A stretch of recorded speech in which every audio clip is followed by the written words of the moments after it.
I want to talk about something today, and for lack of a better term, I'm going to say the dangers of traditionalism. What are some of the dangers of being locked into a fixed martial arts practice based on tradition of the way things always were?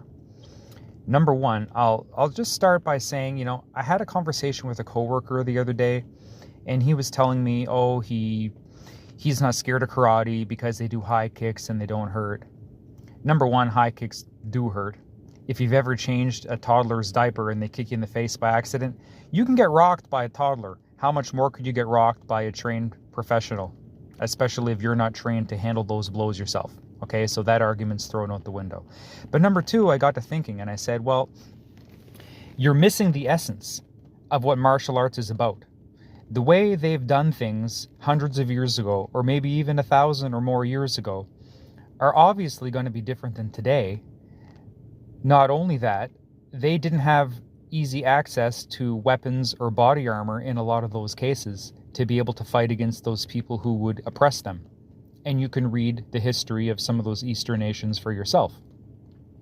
So, what that means is, for us today, if you're locked into a traditional system and you're training for a conflict the way things were 1,000 years ago, you're probably going to be in for a bad time.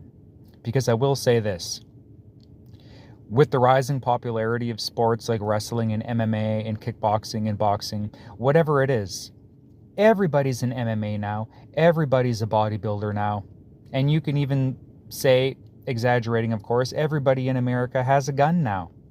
So what good is that? Those things weren't around 1,000 years ago.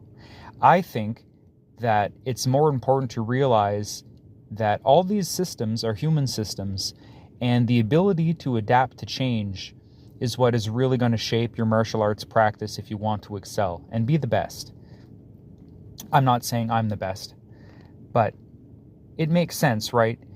You want to be able to train for people who have a lot of muscle mass. You want to be able to train for people who are doing different techniques than what existed thousands of years ago.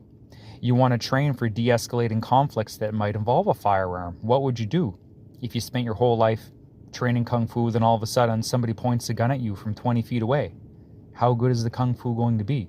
If you've only trained in high kicks, how good are you going to be against a 300-pound wrestler? So I think that the de-escalation is really what matters, and not putting yourself in a situation where you would have to use it. But if you have to use it, you better be ready and have some tricks up your sleeve.